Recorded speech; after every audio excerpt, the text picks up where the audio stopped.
I thought the worst thing that could happen was my daughter posting my dance video online without permission. I was wrong. The worst thing was discovering why she really did it, and what she had been planning for months behind my back. When I saw her watching my follower count with that calculating smile, everything clicked into place. She wasn't trying to embarrass me. She was trying to steal everything I had built. Before we jump back in, tell us where you're tuning in from. And if this story touches you, make sure you're subscribed, because tomorrow, I've saved something extra special for you. At 55, I never imagined I would become an internet sensation, much less through dancing. My name is Carmen Rodriguez, and until 6 months ago, I was just another empty nester trying to fill the quiet hours after my youngest child moved out for college. My husband Miguel had been gone for 3 years now, claimed by cancer despite all our fighting and praying and hoping. The house in Phoenix felt enormous without him, echoing with memories of family dinners and birthday celebrations, and ordinary Tuesday evenings that I would give anything to have back. Dancing had been my salvation during those first impossible months after the funeral. I started with YouTube videos in my living room, teaching myself salsa steps that Miguel and I had always talked about learning together but never found the time for. At first, it was just about moving my body, about feeling alive in a world that had suddenly become gray and still. But something magical happened as the weeks turned into months. I discovered I had a natural rhythm, a grace I had never known existed within me. My daughter Isabella lived just 20 minutes away with her husband Kevin and their 2 small children. She was a marketing coordinator at a tech startup, always busy with campaigns and strategies and things I pretended to understand when she explained them to me over our weekly coffee dates. She was 28, ambitious, and had inherited her father's practical nature along with my stubborn streak. When she first saw me dancing in my living room during one of her visits, she laughed and said it was cute that I had found a new hobby. The transformation happened gradually. What started as simple YouTube tutorials evolved into hours of practice every day. I converted Miguel's old workshop into a dance studio, installing mirrors and buying proper equipment. I studied different styles, from salsa to bachata to contemporary fusion. My body changed, becoming stronger and more flexible than it had been in decades. My confidence grew with every mastered routine, every complex sequence I could execute flawlessly. Isabella began visiting more often, always with her phone in hand, recording little clips of my practice sessions. She said they were for the family group chat to show everyone how active and healthy I was staying. Her enthusiasm was infectious, and I found myself looking forward to her visits, to sharing my progress with someone who seemed genuinely interested in my newfound passion. 6 months ago, everything changed. Isabella suggested I start posting my dance videos online, claiming that older women needed representation in social media spaces traditionally dominated by younger influencers. She offered to help me set up accounts, to manage the technical aspects I found overwhelming. Social media had always intimidated me, but Isabella made it sound simple, almost inevitable. We created accounts across multiple platforms under the name Dancing Carmen. Isabella handled everything from filming to editing to uploading, explaining that this would allow me to focus on what I did best while she took care of the business side. She was so knowledgeable about hashtags and algorithms and engagement strategies that I felt grateful to have such a capable daughter guiding me through this foreign territory. The response was immediate and overwhelming.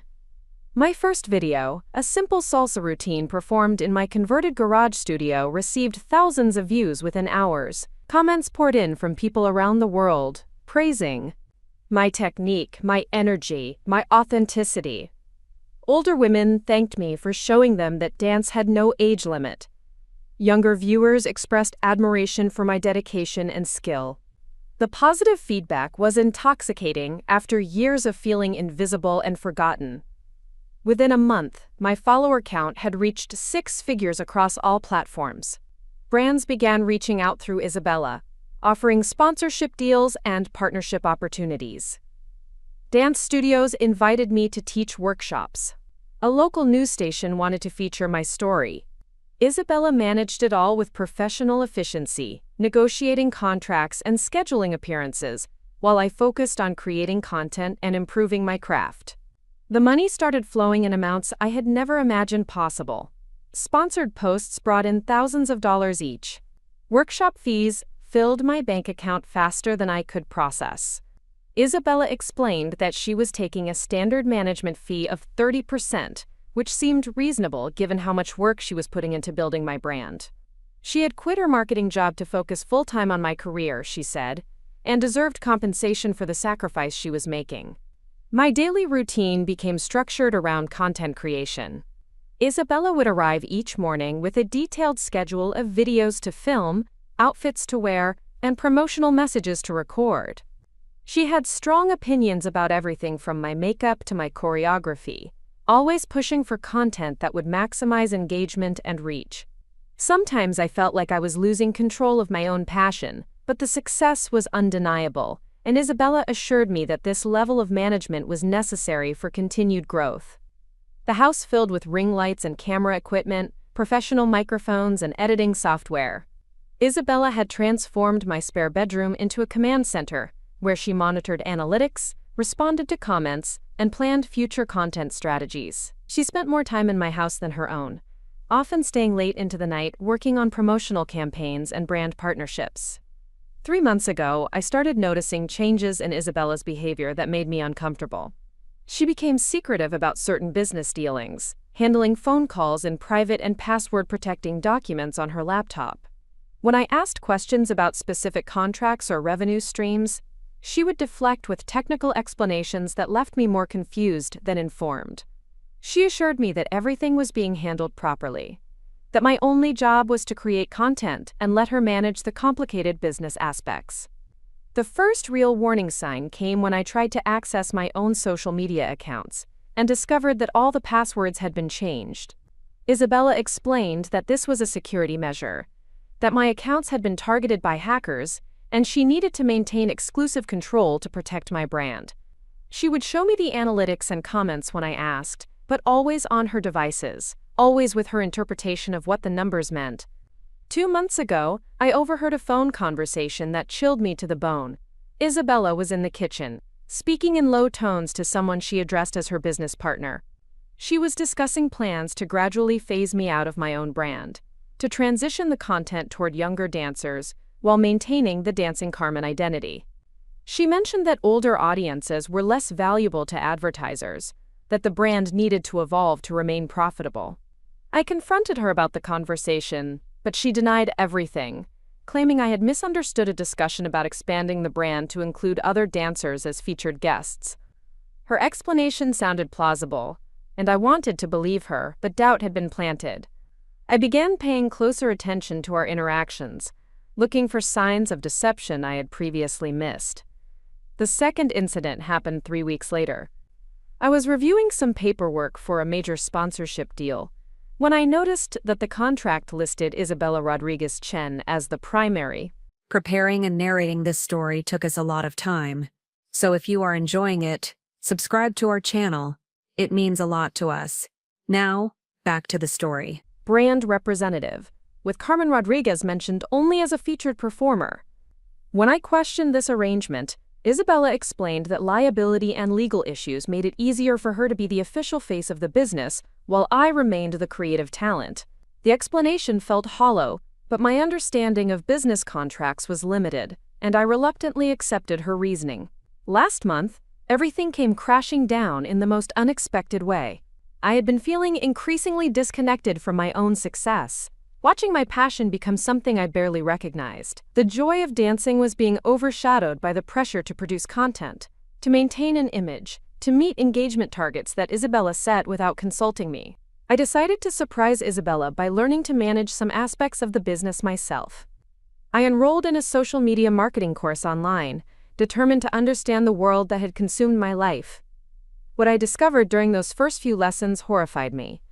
The instructor explained how easy it was for people to steal identities online, to build businesses around other people's content, to gradually assume control of brands that didn't legally belong to them. The pieces began falling into place with terrifying clarity. Isabella had not been helping me build my career. She had been systematically stealing it, using her technical knowledge and my trust to create a business empire that existed entirely in her name. Every contract, every partnership, every revenue stream had been structured to benefit her while leaving me as little more than an employee in my own brand. I spent sleepless nights researching intellectual property law, business registration records, and trademark filings. What I found confirmed my worst suspicions. Dancing Carmen was registered as a business entity with Isabella as the sole owner. The social media accounts, despite being built around my content and persona, were legally controlled by her. Even the converted garage studio where I practiced had been photographed and documented in ways that could support claims of her creative contribution. The betrayal went deeper than I had imagined. Isabella had been planning this takeover from the very beginning, using her marketing expertise to build a trap that I had walked into willingly.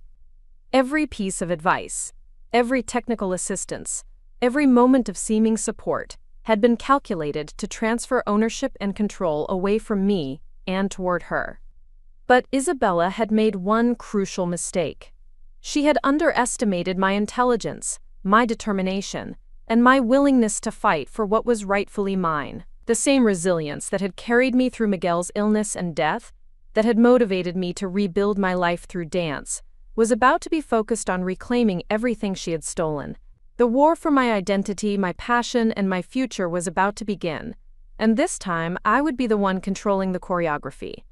Isabella arrived at my house that Tuesday morning, with her usual armload of equipment and color-coded schedule, completely unaware that her months of deception were about to be exposed. She moved through my kitchen with the familiarity of someone who considered this space her own, setting up her laptop and reviewing the day's content calendar while I pretended to stretch and warm up for our planned filming session. The routine had become so established that she no longer felt the need to explain her plans in detail. She would simply announce which dances we were recording, which outfits I should wear, and which promotional messages needed to be filmed. I had become a performer in my own life, following directions for content that would generate revenue I would never fully control. This morning felt different because I was seeing everything through new eyes. Isabella's casual assumption of authority, her dismissive responses to my questions, her complete control over every aspect of what was supposedly my career. She had been so confident in her manipulation that she had stopped being careful about hiding it. As she connected her camera equipment and adjusted the lighting setup, I made my decision. Instead of following her choreographed plan for the day, I was going to give her something unexpected. Something that would force her to reveal the true nature of our relationship and provide me with the evidence I needed to reclaim what was mine. The dance I had been practicing in secret was unlike anything I had performed for the cameras before. It was raw, emotional, and entirely authentic in ways that my recent content had not been. More importantly, it was something Isabella had never seen, never approved, never had the opportunity to claim credit for creating. I moved to the center of my studio space and began to dance without explanation, without asking permission, without following the script Isabella had prepared. The music came from my phone rather than her professional equipment, a song that held personal meaning she could never understand or manipulate. Isabella's immediate reaction told me everything I needed to know. Instead of encouraging my spontaneity or celebrating my artistic expression, she became agitated, demanding to know what I was doing and insisting that we stick to the planned content. Her concern was not about my well-being or creative fulfillment, but about maintaining control over a situation that was slipping away from her. When I ignored her protests and continued dancing, she began filming anyway, probably calculating how she could edit the footage to fit her narrative. But I was counting on that reaction. I needed her to record what happened next, to create evidence of her own deception that she couldn't later deny or manipulate. As I danced, I began speaking directly to the camera, sharing thoughts and feelings I had been suppressing for months. I talked about the joy of rediscovering dance after loss, about the unexpected blessing of connecting with audiences around the world, and about the importance of authenticity in a digital age filled with manufactured personas. Isabella tried repeatedly to interrupt, to redirect my monologue toward more marketable content, but I continued speaking from the heart. I mentioned specific experiences and insights that were deeply personal, elements of my story that belonged to me alone and could never be replicated or stolen by someone else. The final moment came when I looked directly into the camera and said the words that would change everything. I talked about the difference between building something yourself and having someone else build it around you without your permission. I spoke about the importance of controlling your own narrative, your own brand, your own future. Isabella's face during this speech was a mixture of confusion, anger, and panic. She realized that I was deviating from her script in ways that could threaten her carefully constructed plans. But she also couldn't stop recording, because the content was undeniably powerful, exactly the kind of authentic material that generated massive engagement and revenue. After I finished dancing and speaking, Isabella immediately began discussing how she would edit the footage, which parts would work for different platforms, how she could maximize its commercial potential. Her response confirmed what I already knew. She saw my most personal artistic expression as nothing more than content to be monetized and controlled. That evening, after Isabella had left with her equipment and footage, I began implementing the plan I had been developing for weeks. I had been secretly documenting every aspect of our business relationship, every contract and agreement, every instance of her claiming credit for my work or making decisions without my consent. I had also been building relationships with legal professionals, business advisors, and other content creators who had experience with similar situations. The online course in social media marketing had connected me with a network of people who understood the industry from perspectives Isabella had never shared with me. My research had revealed that Isabella's control over my brand was not as absolute as she had led me to believe. Many of the contracts could be challenged, especially since they had been negotiated without proper legal representation on my behalf. The business registration and trademark filings contained irregularities that could be disputed. More importantly, I had discovered that my audience was more interested in my authentic story than in the polished content Isabella had been producing. The comments and messages I had been secretly reading revealed a community of followers who appreciated my genuine personality and real experiences, not the manufactured image Isabella had created. The next morning, I put the first phase of my plan into action.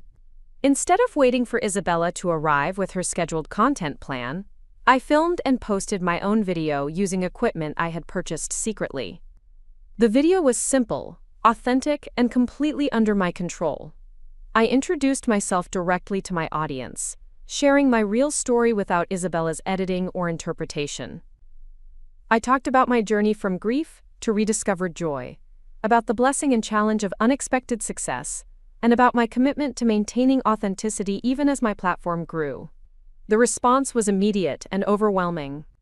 My followers responded with enthusiasm to seeing me speak directly to them, sharing personal insights and genuine emotions rather than carefully scripted promotional content. The engagement rates were higher than anything Isabella had achieved with her polished productions. When Isabella arrived later that morning and discovered what I had done, her reaction revealed the true nature of our relationship. She was furious that I had posted content without her approval, worried about how it would affect her carefully planned content calendar, and concerned about maintaining consistency with the brand image she had created. Her anger was not about protecting my interests or supporting my creative expression. It was about maintaining control over a business asset she considered her own property. The mask had finally slipped, and I could see her for what she really was. The confrontation that followed was unlike any conversation we had ever had. Isabella demanded to know why I had deviated from our agreed-upon process, why I had undermined her professional expertise, why I was jeopardizing the success we had built together. But her language revealed the fundamental problem with her perspective. She consistently referred to it as our success, our brand, our business, despite the fact that it was built entirely around my talent and persona. When I pointed out these inconsistencies, when I challenged her assumptions about who controlled what, Isabella's responses became increasingly desperate. She claimed that I didn't understand the complexities of the industry, that I would destroy everything without her guidance, that I owed my success entirely to her management and marketing expertise. But I was no longer the confused, grateful woman who had accepted her explanations without question. I had been educating myself, building my own expertise, preparing for this moment when I would need to stand up for my own interests. Isabella's condescending explanations no longer had power over me. The final straw came when Isabella threatened to shut down all my social media accounts if I continued posting content without her approval. She claimed that this was necessary to protect the brand, but her willingness to destroy my connection with my audience rather than share control revealed her true priorities. That threat was also Isabella's biggest mistake. It forced me to research the legal ownership of my accounts more thoroughly, and what I discovered gave me the leverage I needed to fight back. Despite Isabella's control over passwords and administrative access, the accounts had been created using my personal information, and the content was based entirely on my intellectual property. I had grounds to challenge her control, especially with the documentation I had been secretly gathering. More importantly, I had been building an alternative platform that Isabella knew nothing about, a backup plan, everything we had built together, rather than negotiate a fair resolution. Her actions also provided the clearest possible evidence of her control over accounts and business relationships that should have belonged to me. Every canceled contract, every locked account, every severed partnership was documentation of her power to make unilateral decisions about my career. My lawyer was delighted with the evidence Isabella was creating through her own vindictive behavior. I activated the backup plan I had been preparing for weeks. My alternative social media accounts went live with a carefully crafted message explaining the situation to my audience. I didn't attack Isabella personally or share private family details, but I was honest about the business dispute and my determination to maintain authentic connections with my followers. The response was overwhelming and immediate. My followers began migrating to the new accounts in massive numbers, bringing their enthusiasm and support with them. Many of them shared their own stories of being betrayed by people they trusted, creating a community of mutual support that was more meaningful than anything Isabella had built. Brands that had been working with me through Isabella began reaching out directly, wanting to understand the situation and explore continuing their partnerships under new arrangements. My lawyer fielded these inquiries, helping me structure deals that gave me complete control while providing fair compensation for my work. Within a week, my new platform had attracted more engaged followers than my original accounts had maintained. The content I was creating independently was performing better than the highly produced videos Isabella had been managing. Most importantly, I was enjoying the creative process again, finding joy in dance and connection that had been missing from the manufactured content of recent months.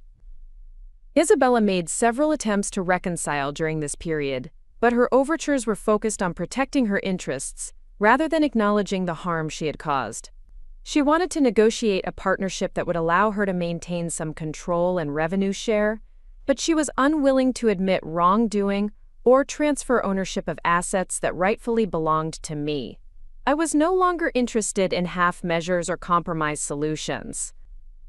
Isabella had demonstrated that she couldn't be trusted with any level of control over my career or my creative work. The only acceptable resolution was complete independence, full ownership of my brand, and clear boundaries that prevented future exploitation. The legal process moved forward steadily. Isabella's attempts to claim ownership of my intellectual property were systematically dismantled by the evidence we presented. The business registrations she had filed were challenged and overturned. The social media accounts were recovered through platform appeals that demonstrated my legitimate ownership. Most satisfying was the response from my audience throughout this process. Instead of being confused or alienated by the business dispute, my followers became more engaged and supportive than ever. They appreciated my honesty about the situation, my commitment to authenticity, and my determination to maintain creative control. Many of them shared their own experiences with family members or business partners who had exploited their trust. The community that formed around my platform became a space for mutual support and empowerment, something much more valuable than the purely commercial relationships Isabella had been cultivating. 6 months later, I stood in my converted garage studio, now fully equipped with professional lighting and camera equipment that belonged entirely to me. I was preparing to film a special anniversary video, celebrating 1 year since I had started my journey into social media, and 6 months since I had reclaimed control of my own story. The Dancing Carmen original brand had grown beyond anything Isabella had achieved with her manufactured approach. My follower count had reached new heights, but more importantly, the engagement was authentic and meaningful. I was working with brands I respected, teaching workshops I designed myself, and creating content that reflected my genuine personality and interests. Isabella and I had reached a legal settlement that gave me complete ownership of all intellectual property related to my dancing career. She was required to transfer control of any remaining business assets and was prohibited from using my name or likeness in future ventures. The financial terms were confidential, but they included compensation for the revenue she had diverted from my earnings during her period of control. Our personal relationship remained strained, but I had found peace with the situation. Isabella's betrayal had been devastating, but it had also forced me to develop skills and confidence I might never have discovered otherwise. I was now a businesswoman as well as a dancer, capable of managing every aspect of my career without depending on anyone else's expertise or goodwill. The anniversary video I filmed that day was different from anything I had created before. It was a celebration of resilience, of the strength that comes from surviving betrayal and rebuilding on your own terms. I danced with a freedom and authenticity that had been missing during the months when Isabella controlled my creative expression. As I moved through the routine, I thought about all the people who had supported me during the darkest period of this journey. My son Marcus, who had stood by me despite his shock at his sister's behavior. My lawyer, who had fought tirelessly to restore my rights. My online community, who had followed me through platform changes and business disputes because they valued authentic connection over polished content.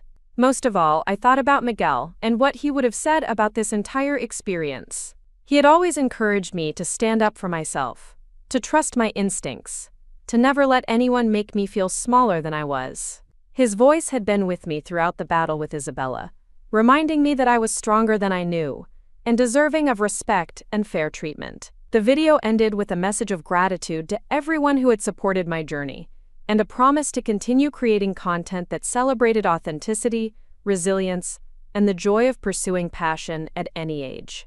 When I posted it, the response was immediate and overwhelming, filled with comments from people who had been inspired by my story and my refusal to accept exploitation. That evening, as I read through hundreds of supportive messages, I realized that Isabella's betrayal had ultimately led to something better than what I had before. I had discovered my own strength, built genuine relationships with my audience, and created a sustainable business that belonged entirely to me. At 55, I had learned that it's never too late to reinvent yourself, to fight for what you deserve, or to refuse to be anyone's victim. The dance that had started as a way to cope with grief had become a platform for empowerment, both for myself and for the thousands of people who followed my story.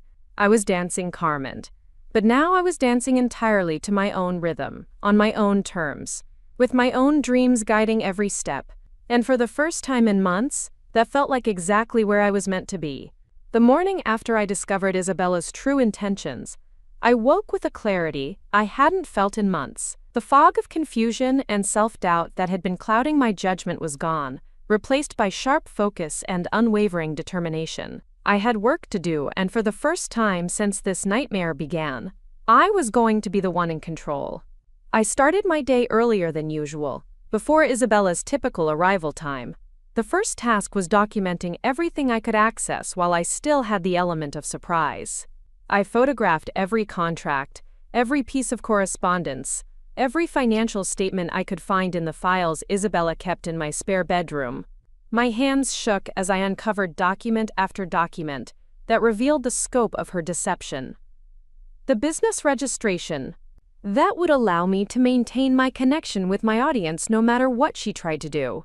The battle for my digital identity was about to begin, and this time I would be fighting on my own terms. Over the next 3 weeks, I executed the most carefully planned campaign of my life. Every step had been researched, every contingency considered, every potential response from Isabella anticipated. I was no longer the naive woman who had blindly trusted her daughter's expertise. I had become a strategist, fighting for my future with the same determination I had once brought to mastering complex dance routines. The first phase involved quietly securing my legal position. I hired an entertainment lawyer who specialized in intellectual property disputes, someone Isabella had never met and couldn't anticipate. Together, we built a case that demonstrated my ownership of the Dancing Carmen brand, despite Isabella's attempts to claim legal control. The documentation I had been secretly gathering proved invaluable. Screenshots of early conversations where Isabella positioned herself as my helper rather than my business partner. Records of my personal investment in equipment and studio space. Video evidence of me creating original choreography without her input. Bank statements showing that revenue was being generated by my content and persona. My lawyer explained that Isabella's control was more tenuous than she had led me to believe. While she had been clever about structuring certain agreements in her favor, the foundation of the business was built on my intellectual property, my image, and my creative work. With proper legal representation, I could challenge her claims and potentially recover control of what was rightfully mine. The second phase involved building an independent platform that Isabella couldn't touch. I secretly created new social media accounts under a slightly different name, Dancing Carmen Original, and began slowly building an audience there. I was careful not to violate any existing contracts, but I could legally share my story, my perspective, and new content that belonged entirely to me. This parallel platform served two purposes. It gave me a backup in case Isabella tried to shut down my original accounts, and it provided a space where I could speak directly to my audience without her editing or interpretation. The response from my followers was incredible. Many of them had noticed changes in my content and were excited to see me return to the authentic style that had originally attracted them. I also began connecting with other content creators who had experienced similar situations. The online community was full of people who had been exploited by managers, family members, or business partners who claimed to be helping while actually stealing their work. Their stories and advice gave me both practical strategies and emotional support for the battle ahead. The third phase was the most emotionally difficult. I had to confront the reality that my own daughter had been systematically betraying my trust for months. Isabella wasn't just a greedy business partner making questionable decisions. She was my child, someone I had raised and loved and trusted completely, who had chosen to exploit my vulnerability for her own financial gain. I arranged for a family meeting at my house, inviting not just Isabella but also her husband Kevin and my son Marcus, who lived in Denver but could join virtually. I wanted witnesses to whatever conversation we were about to have, people who could verify what was said and prevent Isabella from later denying or misrepresenting her words. Isabella arrived expecting a normal business meeting, probably planning to discuss upcoming campaigns and sponsorship opportunities. Instead, she found herself facing a family intervention that she was completely unprepared for. I began by sharing my concerns about our business relationship, asking specific questions about contracts, ownership structures, and decision-making processes. Isabella's initial responses were her usual dismissive explanations about industry complexity and my lack of expertise. Papers showed Dancing Carmen LLC established with Isabella Rodriguez Chen as the sole owner and operator. The address listed was mine, but my name appeared nowhere on the legal documents. I had been living in my own home while legally being nothing more than an employee in someone else's business built around my talent and persona. Credit agreements for the professional equipment filled my garage studio had been signed in Isabella's name, despite being purchased with revenue generated by my content. The insurance policies covering the equipment and the business operations listed her as the primary beneficiary. Even the trademark application for the Dancing Carmen name had been filed under her legal identity, not mine. Most disturbing were the emails between Isabella and various talent agencies discussing representation deals.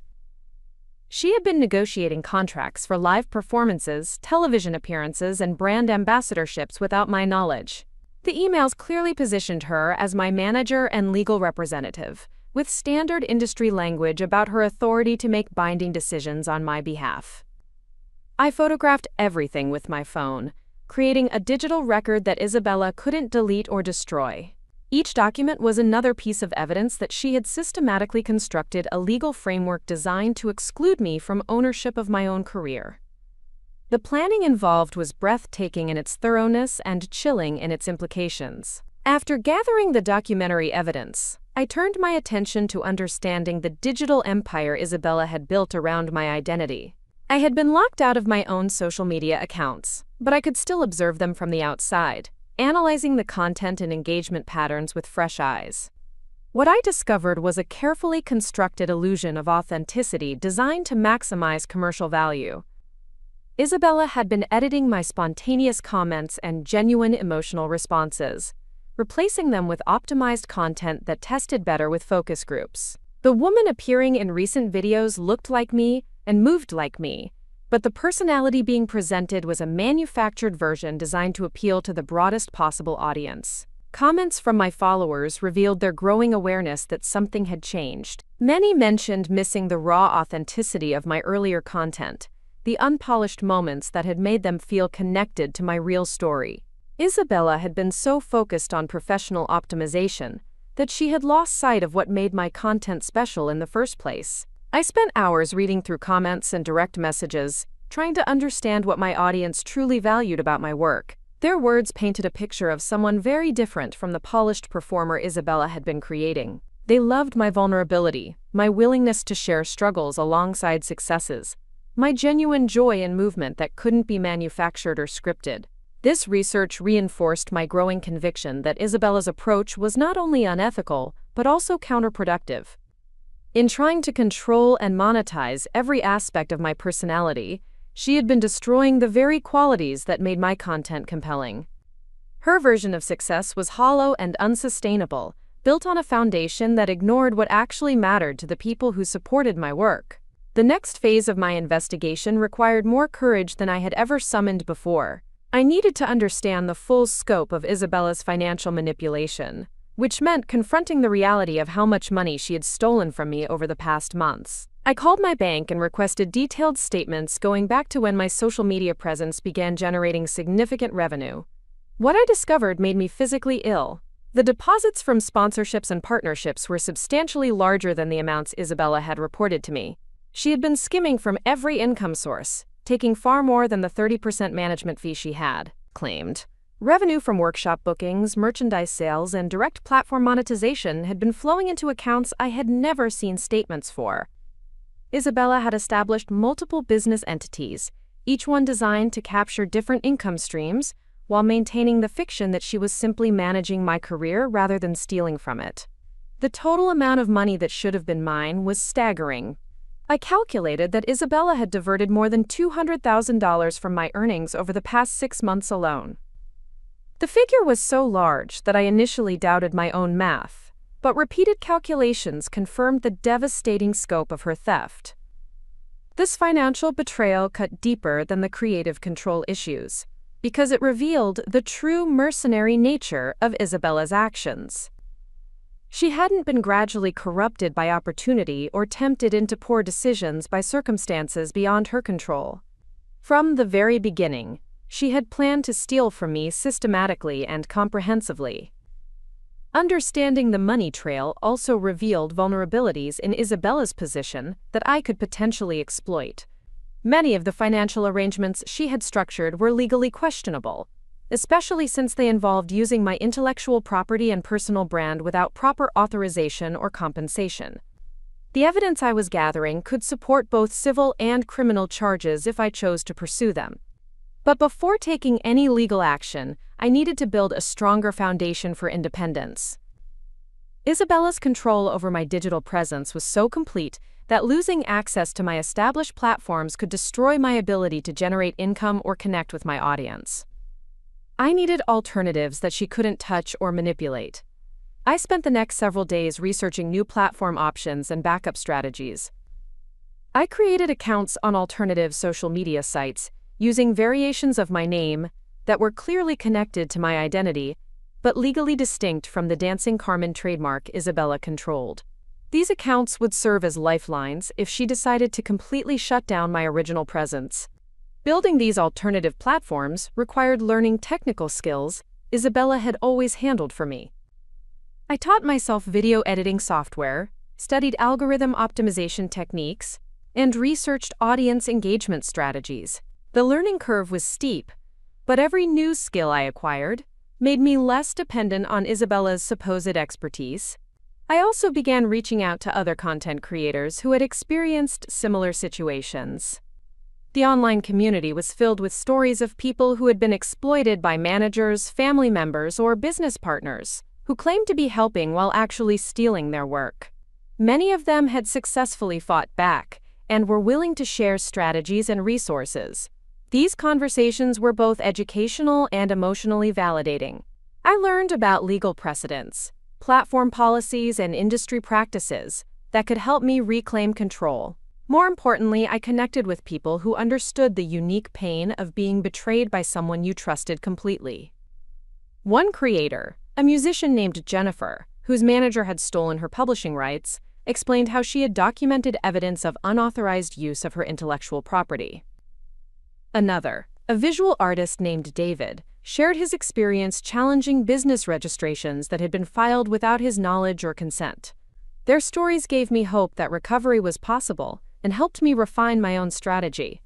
A week into my investigation, Isabella began showing signs that she suspected something had changed.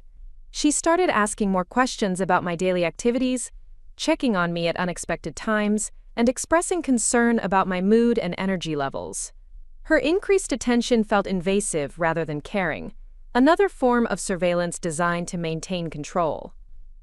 During one of her visits, I tested her reactions by asking seemingly innocent questions about our business arrangements.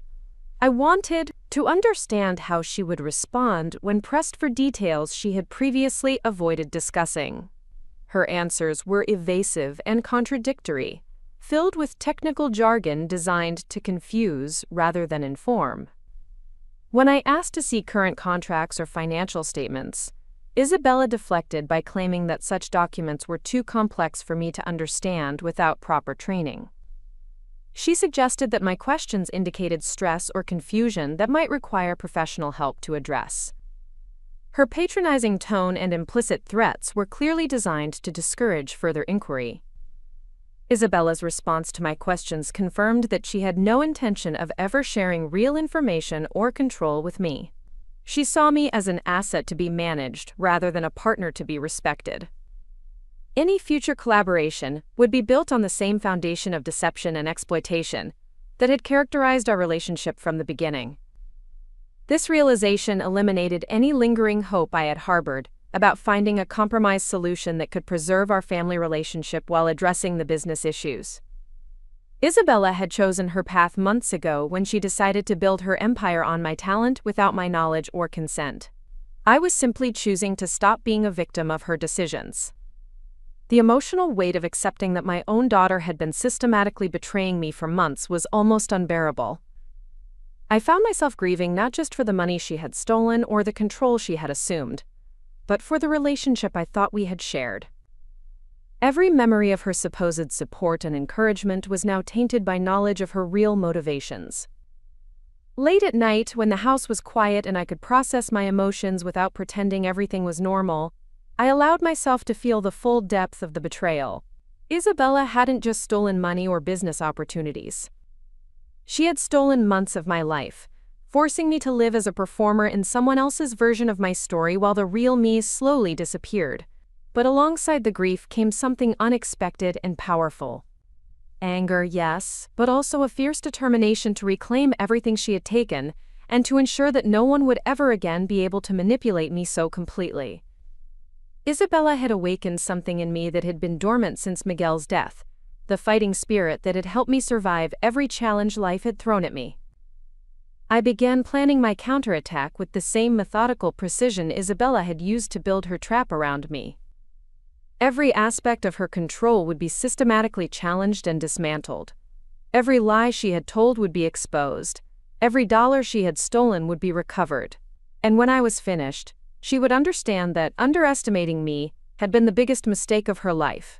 2 weeks after discovering the truth about Isabella's intentions, I was ready to begin fighting back.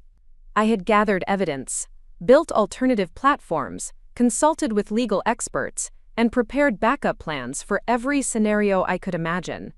Most importantly, I had overcome the paralysis that comes from discovering that someone you love has been systematically destroying your life. The first step was securing professional legal representation. I had researched entertainment lawyers who specialized in intellectual property disputes and family business conflicts. After several consultations, I chose Maria Santos, a sharp attorney whose previous clients had included musicians and artists who had been exploited by managers or family members. Maria reviewed all the evidence I had gathered and confirmed what I suspected about the weakness of Isabella's legal position. While she had been clever about structuring certain aspects of the business to benefit herself, the foundation of her control was built on intellectual property that clearly belonged to me.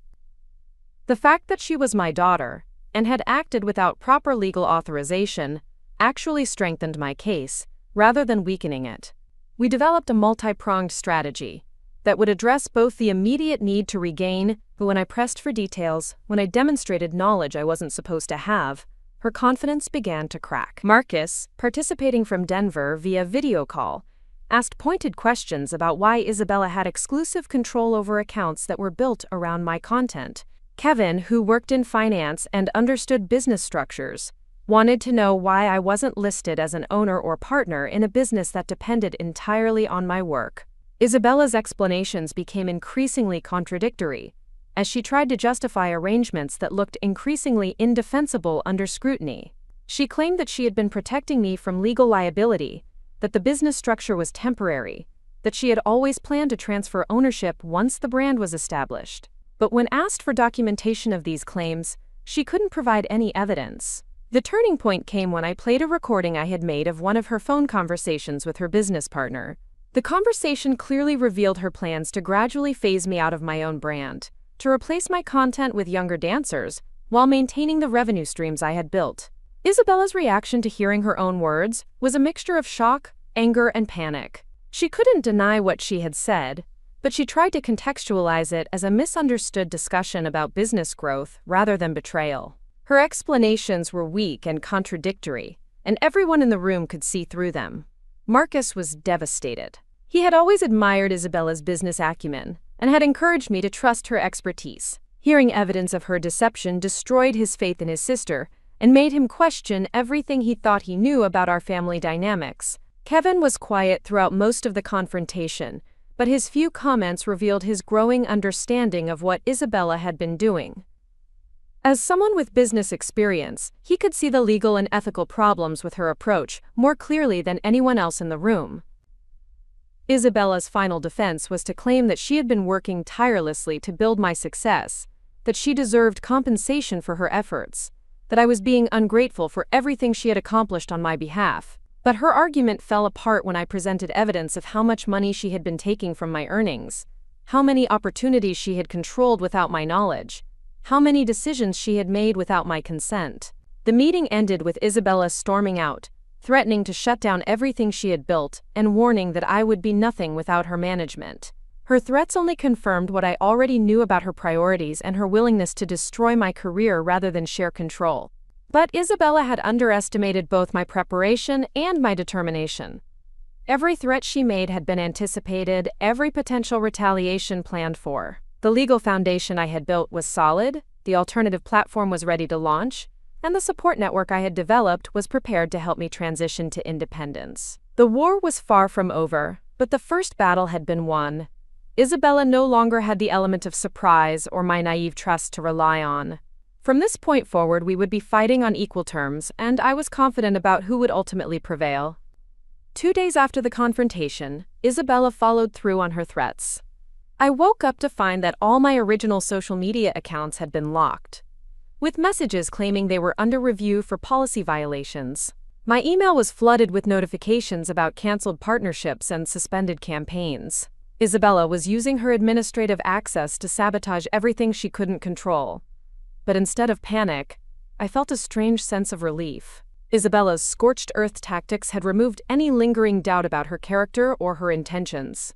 She was willing to destroy my connection with millions of followers, to eliminate income streams that supported my livelihood, to burn down excitement about my return. Many followers shared their own observations about how the content had changed in recent months, validating my perception that Isabella's approach had been destroying rather than enhancing the value of my work.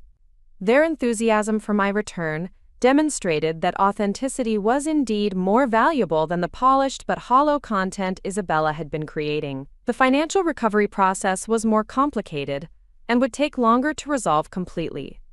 Isabella had hidden assets in multiple business entities and had spent significant amounts of the money she had stolen on personal expenses that would be difficult to recover.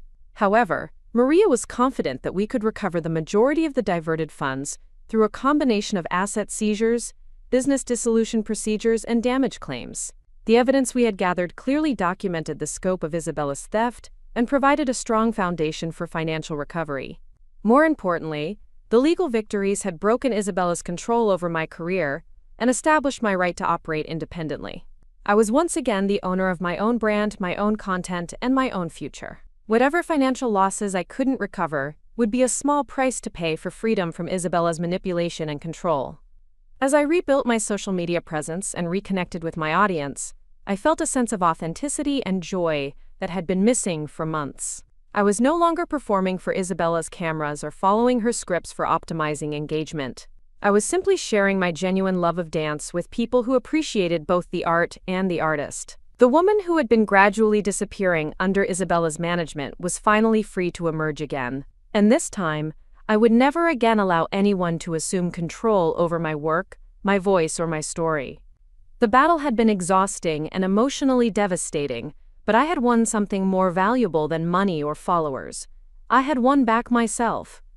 6 months after beginning my fight to reclaim my career, I stood in my studio preparing to film content that was entirely my own creation, controlled by my own decisions, and generated for my own purposes. The legal battles were largely resolved, the financial recovery was ongoing, and most importantly, I had rebuilt my relationship with my audience on a foundation of genuine authenticity. Isabella had been ordered to dissolve the business entities she had created using my identity, and to transfer all remaining assets to accounts under my control.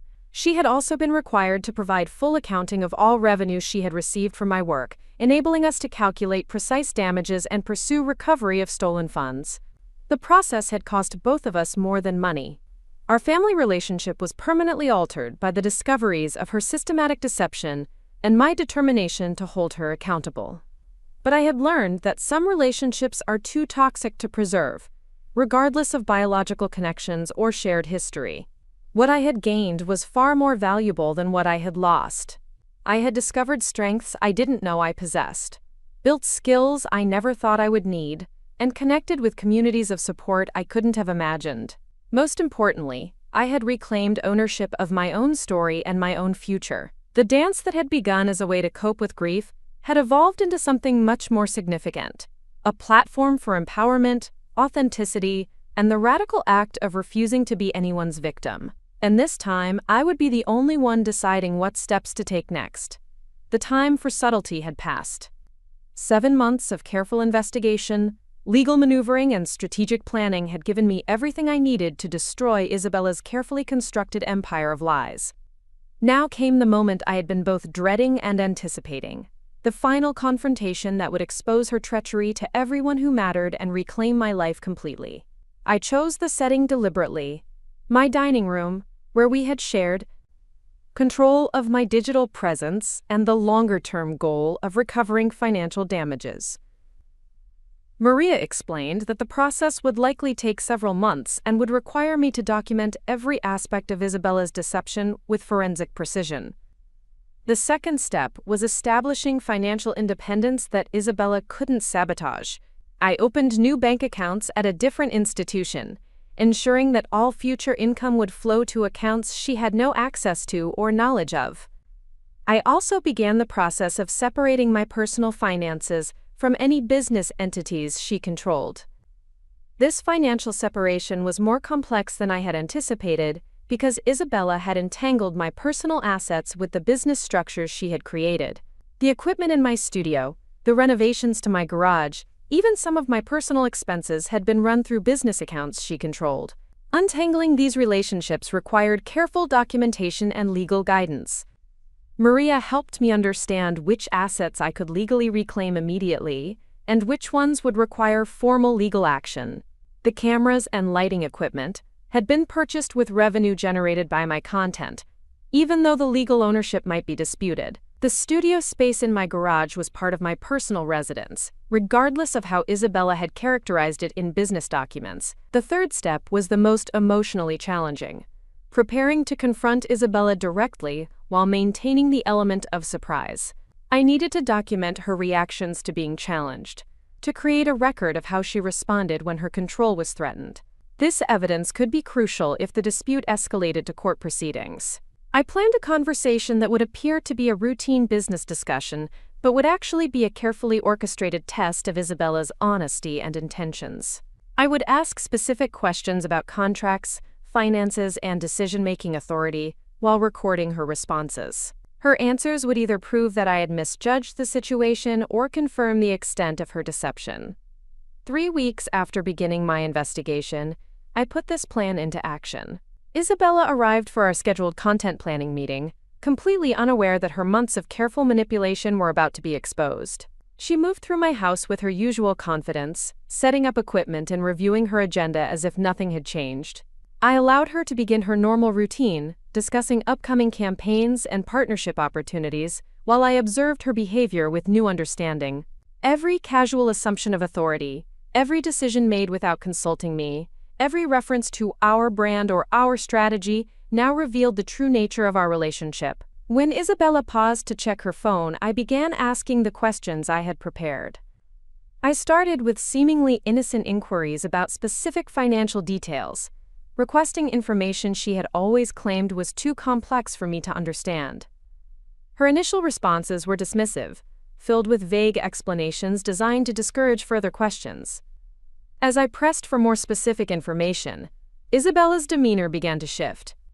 She became defensive when I asked about the legal structure of our business relationship, claiming that such details were handled by professionals and didn't require my direct involvement. When I requested copies of contracts I had supposedly signed, she promised to provide them later but couldn't explain why they weren't immediately available. The conversation reached a turning point when I asked directly whether I was listed as an owner of the Dancing Carmen business entity. Isabella's pause before answering was so long and uncomfortable that her response was unnecessary. When she finally claimed that ownership structures were complicated by liability issues and tax considerations, her explanation was so convoluted that it clearly revealed her deception. I continued questioning her about specific financial transactions, partnership agreements, and decision that portrayed me as mentally unstable and unable to handle the responsibilities of managing a successful social media presence. These posts claimed that I was suffering from stress-related confusion and that my recent behavior indicated a need for professional intervention and family support. The tone and content of these posts were so different from anything I had ever created that they actually strengthened my legal position. Maria pointed out that Isabella's own words were providing evidence that she was using my accounts to post content I had never approved, destroying the authenticity that had made my work valuable. More damaging to Isabella's position were the private messages she sent to my followers and business contacts.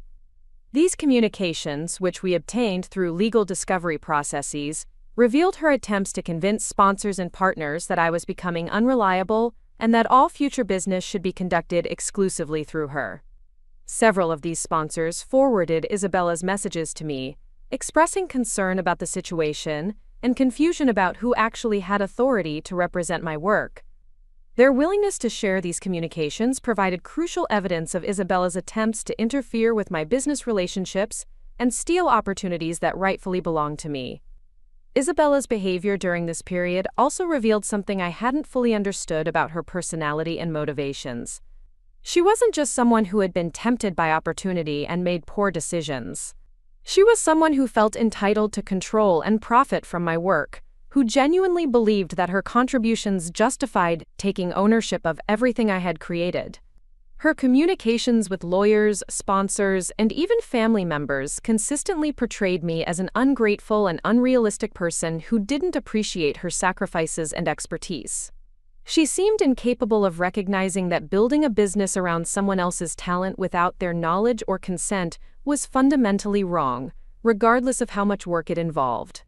This insight helped me understand that there had never been any possibility of resolving our conflict through compromise or family discussion. Isabella's sense of entitlement was so complete that she couldn't imagine any arrangement where I would have equal authority over my own career. Any negotiation would have simply been another opportunity for her to manipulate and control. 3 months into the legal process, we achieved our first major victory. The trademark office rejected Isabella's application to register Dancing Carmen as her exclusive property, citing evidence that the name and associated content belonged to someone else who had not authorized the filing. This ruling established important legal precedent for the other aspects of our case and sent a clear message that Isabella's claims to ownership were not supported by valid legal authority. It also freed me to begin using my original brand name on the alternative platforms I had been developing. The social media account recovery process was more complex but equally successful. Platform administrators reviewed our evidence and determined that the accounts had indeed been taken over by someone who was not the original content creator. Isabella's administrative access was revoked, and control was transferred back to me. Regaining access to my original accounts was both thrilling and heartbreaking. I could see exactly how Isabella had been editing and manipulating my content, replacing authentic moments with manufactured performances designed to maximize commercial appeal. The comment sections were filled with messages from followers who had noticed the changes and missed the genuine personality that had originally attracted them. I posted a simple video explaining that I had recovered control of my accounts and would be returning to the authentic style of content that had built my following. The response was immediate and overwhelming, with thousands of comments expressing relief and making protocols. Each answer became more evasive and contradictory than the last. Isabella's growing agitation was obvious as she realized that I was asking questions she couldn't answer without revealing the truth about her manipulation. The session ended with Isabella claiming that my sudden interest in business details indicated confusion or stress that might require professional counseling. She suggested that I was becoming paranoid about issues I didn't understand and should trust her expertise rather than questioning arrangements that had made us both successful. Her response was exactly what I had expected, and exactly what I needed to document. Isabella's refusal to provide basic information about a business built around my work, combined with her attempts to pathologize my questions, created a clear record of her controlling behavior and deceptive practices. After Isabella left, I reviewed the recording of our conversation with Maria. The attorney was pleased with the evidence we had captured, noting that Isabella's evasive answers and condescending attitude would be damaging to any future claims about acting in my best interests. We were now ready to move to the next phase of our strategy: formal legal action to recover control of my intellectual property and financial assets. The process would be complex and potentially lengthy, but I was no longer the confused and trusting woman Isabella had been manipulating for months. I had become someone she had never expected me to be, an informed, determined adversary who understood exactly what she had stolen and was prepared to fight for every piece of it. The real battle was just beginning, and this time, I would be the one controlling the choreography. The following month brought a series of carefully orchestrated moves designed to systematically dismantle Isabella's control over my career and recover everything she had stolen. Each step was planned with Maria's guidance and executed with precision that matched Isabella's own methodical approach to building her empire around my work. The first major action was filing formal legal challenges to the business registrations and trademark applications Isabella had submitted without my authorization. Maria's research had revealed that many of these filings contained false information or failed to meet legal requirements for using another person's identity and intellectual property without consent. The trademark application for Dancing Carmen was particularly vulnerable because it was based on content and persona I had created entirely independently. Isabella had no legal claim to exclusive use of my name, image, or creative work, especially since she had obtained control through deception rather than legitimate business agreements.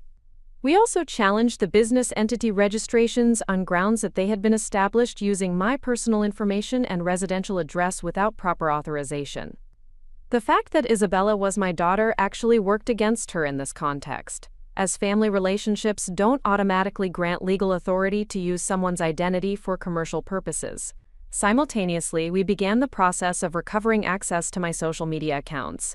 The platform's policies generally supported original content creators in disputes with unauthorized managers or representatives, especially when documentation could prove that accounts had been taken over without proper consent. This process required providing extensive evidence of my identity as the original creator and performer featured in the content. Bank records showing revenue deposits, utility bills proving residence at the address where content was filmed, and testimony from witnesses who had observed me creating the work all supported my claims to legitimate ownership. Isabella's reaction to these legal challenges revealed the full extent of her desperation to maintain control. Instead of attempting to negotiate or compromise, she immediately escalated her efforts to damage my reputation and undermine my ability to rebuild independently. She began posting content on the original accounts, countless family meals over the years, where Isabella had first convinced me to trust her with managing my newfound success. The irony was perfect. The same space where she had woven her web of deception would become the stage for its complete unraveling. The guest list was carefully curated to maximize impact and ensure witnesses to everything that was about to unfold. Marcus would join virtually from Denver, his presence lending weight to the family intervention while keeping him safely distant from the emotional carnage. Kevin would be there in person, his business expertise crucial for understanding the financial implications of Isabella's actions. I had also invited my sister Elena, who lived in Tucson and had always been skeptical of Isabella's sudden transformation into a social media manager. Most importantly, I had arranged for my attorney Maria Santos to be present via video conference, ready to provide legal context for the evidence we were about to present.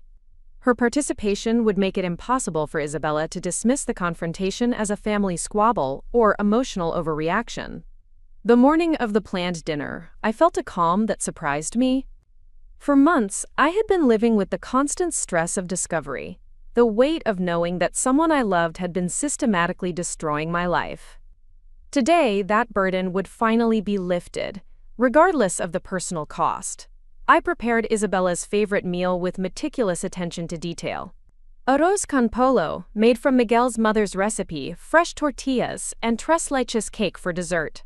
If this was going to be our last meal as a family, I wanted it to be memorable for reasons beyond the devastation I was about to unleash. Isabella arrived at exactly 6 o'clock, punctual as always, carrying her usual equipment bag and wearing the confident smile that had masked her treachery for so long. She moved through my house with the casual authority of someone who considered it as much hers as mine, setting up her laptop and reviewing notes for what she assumed would be another routine business planning session. Marcus appeared on the laptop screen a few minutes later, his face already showing the strain of what he knew was coming. I had briefed him on the evidence we had gathered, but actually confronting his sister with proof of her betrayal would be agonizing for him regardless of preparation. Elena arrived next, embracing me with the fierce protectiveness she had shown since childhood. As the older sister, she had always been my defender against threats and challenges. Tonight, she would serve as both witness and support system for what promised to be the most difficult conversation of my life. Kevin entered last, his expression carefully neutral but his body language tense with anticipation. As Isabella's husband, he was potentially complicit in her actions, or at minimum had failed to prevent them. His reaction to tonight's revelations would determine whether he was victim or accomplice. Isabella surveyed the assembled family with mild curiosity, probably wondering why a routine business meeting had evolved into a formal dinner gathering. Her confusion was genuine, which confirmed that she had no idea her months of careful deception were about to be exposed in devastating detail. We began with casual conversation over dinner, discussing Marcus's work in Denver, Elena's recent retirement, Kevin's latest projects. The normalcy felt surreal given what was about to unfold, but I needed everyone relaxed and comfortable before dropping the bombshell that would shatter our family dynamics permanently. Isabella dominated the conversation with updates about my social media metrics, upcoming partnership opportunities, and strategic plans for expanding my brand into new markets. Her enthusiasm was infectious, her knowledge impressive, her vision seemingly unlimited. Anyone listening would have concluded that she was a devoted daughter, working tirelessly to support her mother's unexpected success. The performance was masterful, and I found myself momentarily questioning my own memories and evidence. Could I have misunderstood the situation? Was there some explanation for the documents I had discovered? some justification for the financial arrangements that had excluded me from ownership of my own work, but then Isabella casually mentioned a television appearance she had booked for me next month. A major morning show opportunity that would generate significant exposure and revenue. She described the interview format, the topics they wanted to discuss, the wardrobe choices that would photograph best on camera. What she didn't mention was that the contract for this appearance, which I later obtained through legal discovery, listed her as my exclusive representative with full authority to negotiate terms and collect payment. The booking fee was substantial, and according to the agreement, Isabella would receive the money directly, with no requirement to share specific amounts with me. This revelation crystallized my resolve and eliminated any lingering doubt about the confrontation I was about to initiate. Isabella wasn't just stealing from me financially. She was stealing opportunities, experiences, and recognition that belonged to me as the creator and performer of the content that generated all this value. After dinner, as we moved to the living room with coffee and dessert, I finally began the process that would end Isabella's control over my life forever. I started with a simple question that I already knew the answer to, but wanted her response documented in front of witnesses. Isabella, can you explain the legal structure of our business relationship? I want to understand exactly how ownership and decision-making authority are distributed between us. Her pause before responding was barely perceptible, but I caught it. For just a moment, her confident facade slipped, revealing awareness that she was entering dangerous territory. When she answered, her explanation was filled with vague references to liability protection, tax optimization, and industry standard practices. The response was classic Isabella, technically accurate in some details, but fundamentally misleading about the overall structure. She made it sound like the business arrangement was designed to protect my interests, when the reality was exactly the opposite. Elena, with her background in accounting, asked follow-up questions that Isabella struggled to answer satisfactorily. Why wasn't I listed as an owner of a business built entirely around my work?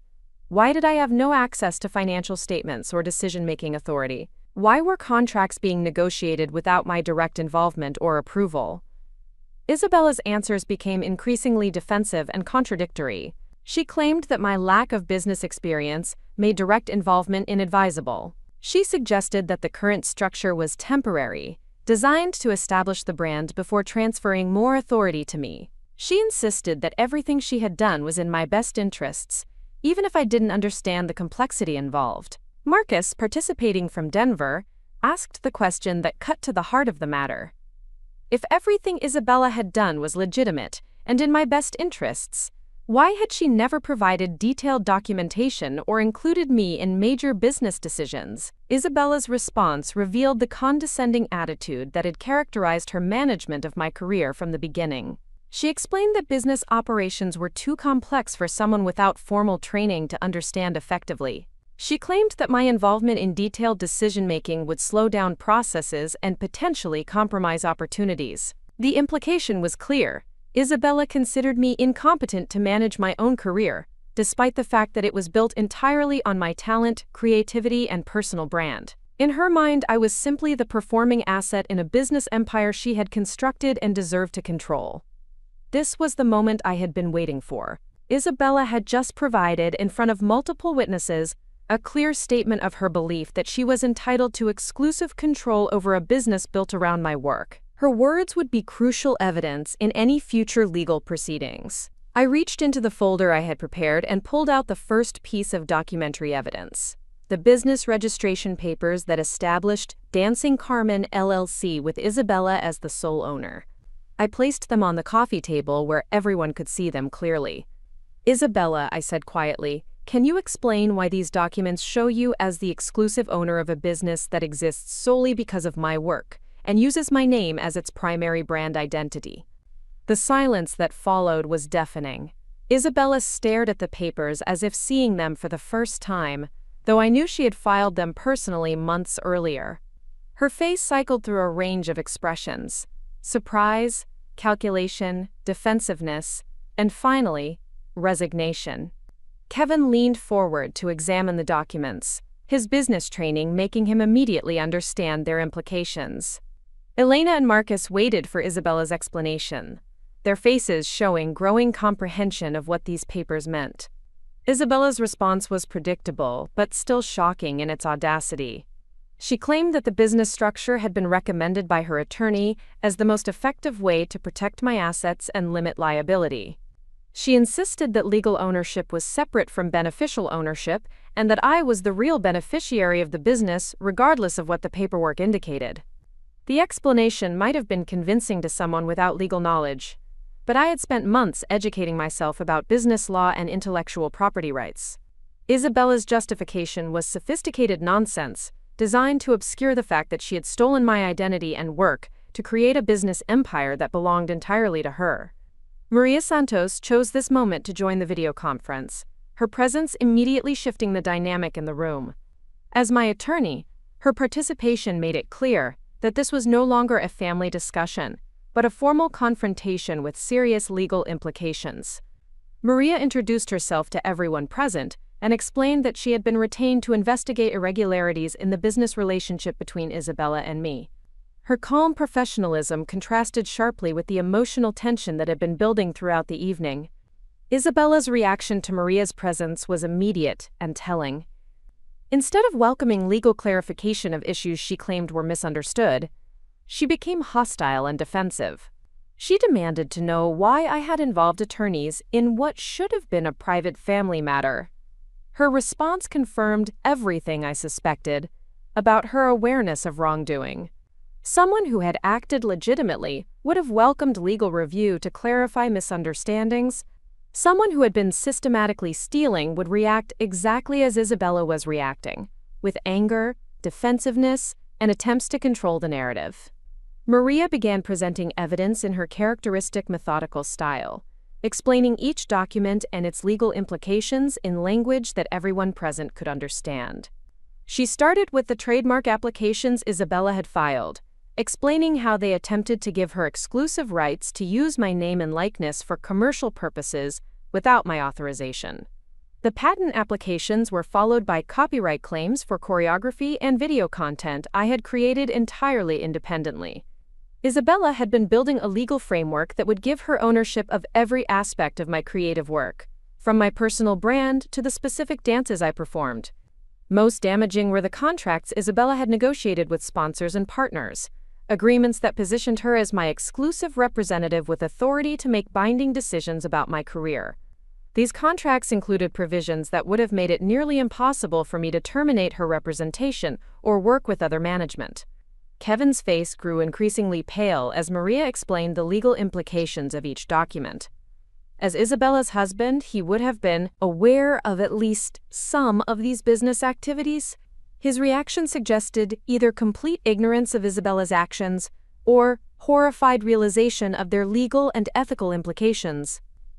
Elena asked pointed questions about the financial aspects of Isabella's management, wanting to understand how much money had been diverted from my earnings into accounts I couldn't access. Maria's response included specific dollar amounts that made everyone in the room gasp with shock. Over the previous 8 months, Isabella had redirected more than $300,000 from my earnings into business accounts she controlled exclusively.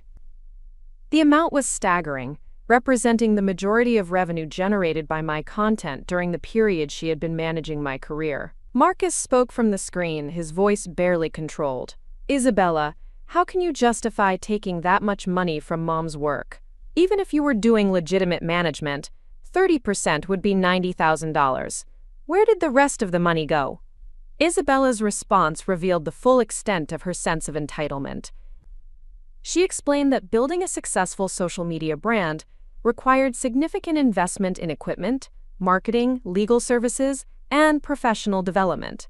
She claimed that her 30% management fee was separate from reimbursement for business expenses she had covered on my behalf. The explanation was superficially reasonable but fundamentally dishonest. Isabella had been double-dipping, taking management fees while also charging the business for expenses that should have been covered by those fees. She had also been inflating expenses and including personal costs that had nothing to do with my career. Most egregiously, she had been taking management fees on revenue streams she had never disclosed to me, earning commissions on partnerships and opportunities I wasn't even aware existed. The full scope of her financial theft was breathtaking in its audacity and sophistication. Kevin finally spoke, his voice shaking with what I hoped was anger rather than fear of personal liability. "Isabella, did you discuss any of this with me? Because I never approved of taking money from your mother's work, and I certainly didn't know you were claiming ownership of her intellectual property." Isabella's response to her husband was revealing. Instead of explaining her actions or defending their legitimacy, she attacked him for questioning her decisions in front of the family. She claimed that he had always been supportive of her career ambitions and shouldn't undermine her now when facing unfair accusations. Her reaction suggested that Kevin might indeed be innocent of direct involvement in her scheme.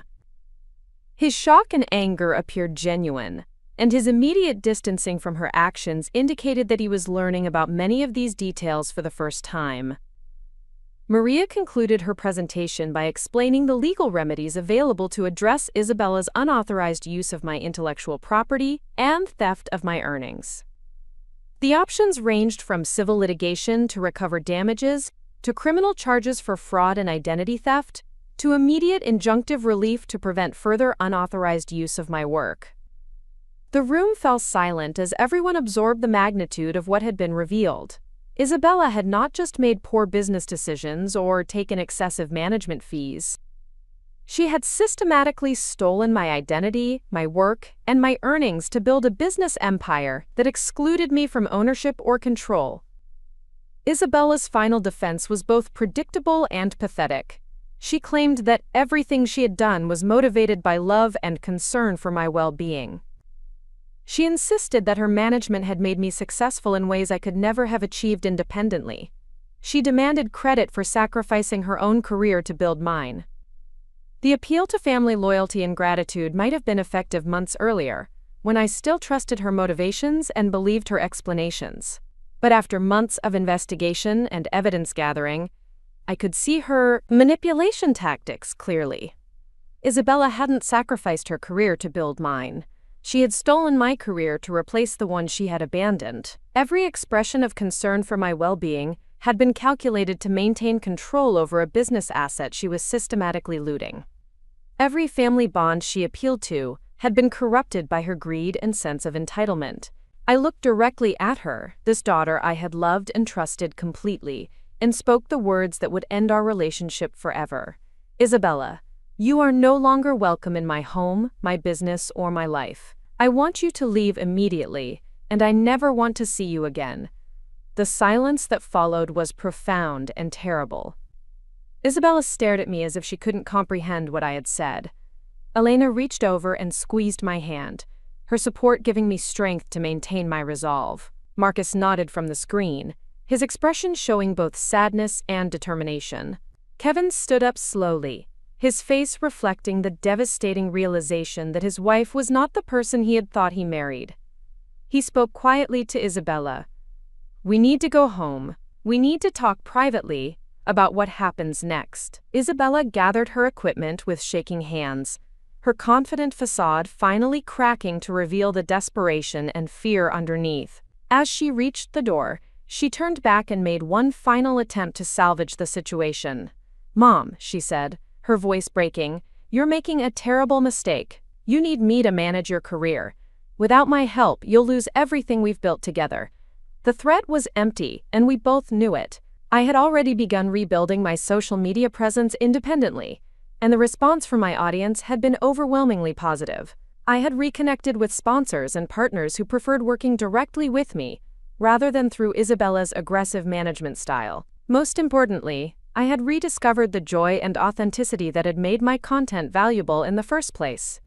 Isabella's polished but hollow approach had been slowly destroying the very qualities that made my work appealing to audiences. "I'll take that risk," I responded. "I'd rather fail on my own terms than succeed as a prisoner in someone else's version of my life." Isabella left without another word, Kevin following behind her with a shell-shocked expression that suggested his own life was about to be turned upside down by these revelations. After they were gone, Elena, Marcus, and I sat in stunned silence, processing the emotional devastation of what had just occurred. I had successfully exposed Isabella's betrayal and reclaimed control of my career, but the victory felt hollow and painful. Maria wrapped up the video conference by outlining next steps in the legal process. We would file formal charges, pursue asset recovery, and ensure that Isabella could never again use my name or work for her own benefit. The process would take months and would likely destroy any possibility of future family reconciliation. Elena stayed with me that night, understanding that I needed family support to process the magnitude of what had just happened. We talked until dawn about Isabella's betrayal, about the signs we had missed, about how someone we loved could have been capable of such systematic deception. The confrontation was over, but the real work of rebuilding my life was just beginning. I had reclaimed my career, my identity, and my autonomy, but I had lost a daughter in the process. The price of freedom had been higher than I could have imagined, but it was a cost I was willing to pay. Never again would I allow anyone to assume control over my work, my voice, or my story. The battle had been exhausting and emotionally devastating, but it had also revealed strengths I didn't know I possessed. I was no longer the trusting, naive woman Isabella had been manipulating for months. I had become someone she never expected me to be. A formidable adversary who understood exactly what she had stolen and was prepared to fight for every piece of it. The war was over, and I had won more than just legal victory. I had won back myself. The aftermath of the confrontation brought both relief and an unexpected emptiness that settled into my bones like winter cold. For months, my life had been consumed by the need to expose Isabella's betrayal and reclaim what she had stolen. Now that the immediate battle was over, I found myself facing the more complex challenge of rebuilding not just my career, but my entire understanding of family, trust, and my own judgment. The legal proceedings moved forward with efficient brutality. Maria's team had built an airtight case, and Isabella's attorneys quickly realized that fighting the charges would only increase her financial liability and potential criminal exposure. Within 2 weeks of our confrontation, they approached us with settlement offers that would have seemed generous if they weren't returning money that had belonged to me in the first place. I rejected the first 3 settlement proposals, not out of vindictiveness, but because they failed to include adequate accountability for the scope of Isabella's deception. I wanted more than financial restitution. I wanted acknowledgement that what she had done was wrong, and I wanted safeguards that would prevent her from attempting similar schemes with other vulnerable people. The investigation had revealed that Isabella's exploitation of my work was part of a larger pattern of manipulative behavior. Maria's team had uncovered evidence that she had previously attempted to gain control over financial assets belonging to Miguel's elderly parents, using her nursing background to position herself as their concerned caregiver, while gradually assuming authority over their medical and legal decisions. Miguel's parents had died before Isabella's schemes could fully mature, but the preliminary steps she had taken revealed a calculated approach to exploiting vulnerable family members that was chillingly familiar. The woman I had trusted with my career had been systematically identifying and targeting people whose age, circumstances, or emotional state made them susceptible to manipulation. Kevin filed for divorce 3 weeks after the confrontation, citing irreconcilable differences but privately sharing with family members that he couldn't remain married to someone capable of such systematic deception. His own investigation of their joint finances had revealed that Isabella had been hiding assets and manipulating their personal accounts in ways that put his financial security at risk. The dissolution of Isabella's marriage provided additional evidence for our legal case, while also eliminating any possibility that Kevin had been complicit in her actions. His cooperation with our attorneys and his willingness to testify about Isabella's behavior patterns strengthened our position considerably. Marcus struggled with the emotional complexity of supporting my legal action while grieving the sister he thought he had known. His weekly phone calls became a lifeline for both of us, providing space to process the betrayal while maintaining family connections that Isabella's actions had threatened to destroy permanently. Elena moved in with me temporarily, ostensibly to help with the practical aspects of rebuilding my business, but actually to provide the emotional support I needed during the darkest period of this ordeal. Having someone who understood the family dynamics and could witness my recovery helped me maintain perspective when self-doubt or grief threatened to overwhelm my resolve. The response from my online community during this period was both surprising and deeply moving.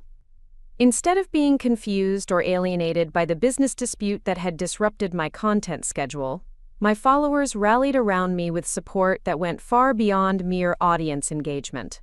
Many of them shared their own stories of being exploited by family members, business partners, or romantic relationships where trust had been systematically abused for financial gain. The comments section of my videos became a support group for people who had experienced similar betrayals, creating connections and resources that extended far beyond my original content focus.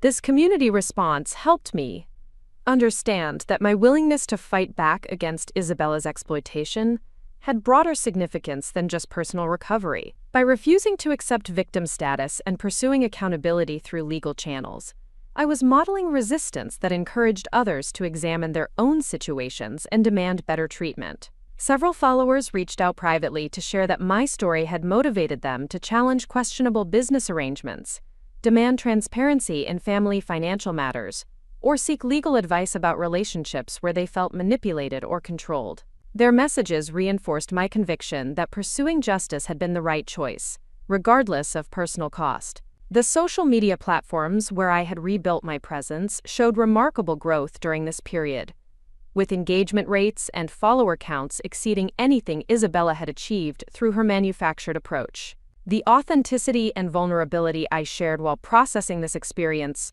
resonated with audiences in ways that polished performance could never match. Brands and sponsors who had worked with me through Isabella's management began reaching out directly, expressing relief at being able to negotiate with me personally, rather than through her aggressive and often dishonest representation. Several mentioned that they had been uncomfortable with Isabella's tactics, but had tolerated them because they valued the opportunity to work with my content. These conversations revealed another dimension of damage Isabella's management had caused. Her approach to business relationships had been extractive and short-sighted, prioritizing immediate revenue over sustainable partnerships. She had alienated potential sponsors, made unreasonable demands, and created reputation problems that I was now having to repair. Rebuilding these professional relationships required patience and transparency that Isabella had never demonstrated. I had to acknowledge problems she had created while establishing new expectations for how I wanted my brand represented. The process was time-consuming, but ultimately resulted in partnerships that were more ethical and sustainable than anything Isabella had negotiated. 4 months after the confrontation, Isabella's legal team finally agreed to a settlement that met our requirements for accountability and restitution. The financial terms were substantial, including full repayment of diverted earnings, plus interest and damages.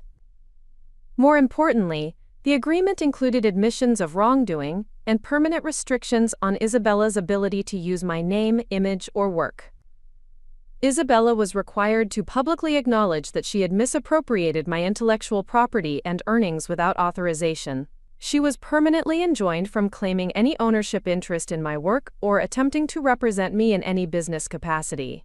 The agreement also included reporting requirements that would alert authorities if she attempted similar schemes with other victims. The day the settlement was finalized, I felt an unexpected sadness alongside the relief and satisfaction. Legal victory was complete, and I had recovered most of what Isabella had stolen, but the daughter I had raised and loved was gone forever. The person who had replaced her was a stranger, whose capacity for manipulation and exploitation had destroyed any possibility of future relationship. Elena and I marked the occasion quietly, with a simple dinner and a toast to justice served and lessons learned. We didn't celebrate because the victory had come at a cost that made celebration feel inappropriate. Instead, we acknowledged that sometimes doing the right thing requires sacrificing relationships that we had assumed were permanent and unbreakable. The final legal documents included provisions for ongoing monitoring of Isabella's compliance with the settlement terms. If she violated any aspect of the agreement or attempted to resume unauthorized use of my work, the penalties would be severe enough to ensure criminal prosecution rather than just civil liability. Maria explained that these enforcement mechanisms were crucial because people who engage in systematic exploitation often view legal consequences as temporary obstacles rather than permanent deterrents. The agreement was structured to make any future violations so costly that Isabella would have strong incentive to find other ways to support herself. With the legal battles resolved, I could finally turn my full attention to rebuilding my career on my own terms. The alternative platforms I had developed during the conflict had grown into a substantial and engaged audience that appreciated authentic content over manufactured performance. I began experimenting with new formats and topics that Isabella had never allowed me to explore. Personal stories about grief and recovery, discussions about aging and authenticity, collaborations with other creators who shared similar values. My content evolved beyond pure dance performance, to include the full range of experiences and insights I wanted to share. The business structure I created was deliberately simple and transparent, with clear documentation of all financial arrangements and decision-making processes. I hired professional advisors for specific tasks, but maintained direct control over all major decisions. Never again would I allow anyone to assume authority over my work, without explicit written agreements and ongoing oversight. Most importantly, I had learned to trust my own instincts about people and situations. Isabella's manipulation had been successful, partly because I had ignored warning signs and rationalized concerning behavior out of love and family loyalty. My new approach prioritized healthy skepticism and verification over blind trust, even with people I cared about deeply. The woman who emerged from this experience was fundamentally different from the grieving widow who had started dancing in her living room 2 years earlier. I had discovered strengths I didn't know existed, developed skills I never thought I would need, and built relationships based on mutual respect rather than dependency or obligation. Isabella had intended to steal my identity and replace it with a manufactured version that served her purposes. Instead, her betrayal had forced me to discover who I really was beneath the roles of wife, mother, and victim that had previously defined my existence. The person I had become was someone I could respect and depend on, someone who would never again allow others to control her story. 6 months later, as I prepared to move into a new house that belonged entirely to me, I reflected on the strange journey that had brought me to this point. Isabella's betrayal had been devastating, but it had also been inadvertently liberating, forcing me to develop independence and self-reliance I might never have discovered otherwise. The relationship with my daughter was permanently destroyed, but the relationships I had built with my online community, my legal team, and my own inner strength were more valuable than anything I had lost. I had learned that some prices are worth paying for freedom, authenticity, and the right to control your own destiny. The confrontation that had begun as an ending had actually been a beginning. The real Carmen Rodriguez was finally free to emerge, and this time, no one would be able to steal her away. 1 year later, I stood in my new studio apartment in Scottsdale, watching the sunrise paint the desert mountains gold through floor-to-ceiling windows. The space was smaller than my old house, but every square inch belonged entirely to me. No hidden cameras, no manipulation, no one controlling my story except the woman I had fought to become. My phone buzzed with notifications from my latest video, a raw and honest reflection on rebuilding after betrayal. The comments were flooding in from around the world, people sharing their own stories of family deception, business exploitation, and the courage it takes to start over. What had begun as a personal battle had somehow become a beacon for others fighting similar wars. The Dancing Carmen authentic brand had grown beyond anything Isabella ever achieved. 3 million followers across platforms, all drawn to genuine content over manufactured perfection. Brand partnerships that respected my values, workshop bookings that filled months in advance, and a documentary deal that would share my story with an even wider audience. Isabella's name rarely came up anymore. The settlement money had allowed me to rebuild completely, while the legal restrictions ensured she could never again profit from my work. Kevin had remarried, a kind woman who understood the trauma of discovering that someone you trusted was systematically destroying your life. Even he seemed happier without the constant manipulation that had characterized his marriage. Marcus visited monthly now, our relationship stronger for having survived the truth about his sister. Elena had moved back to Tucson but called daily, her protective instincts finally at peace knowing I could defend myself. My family had shrunk but strengthened, built on honesty rather than obligation. The woman staring back at me from the studio mirrors was unrecognizable from the confused victim Isabella had been creating. 56 years old, financially independent, creatively fulfilled, and absolutely nobody's victim. I had learned that some betrayals, no matter how devastating, can become the foundation for something better than what was destroyed. My phone rang with an interview request from a major network, wanting to discuss my story for a segment about family financial abuse. I accepted immediately.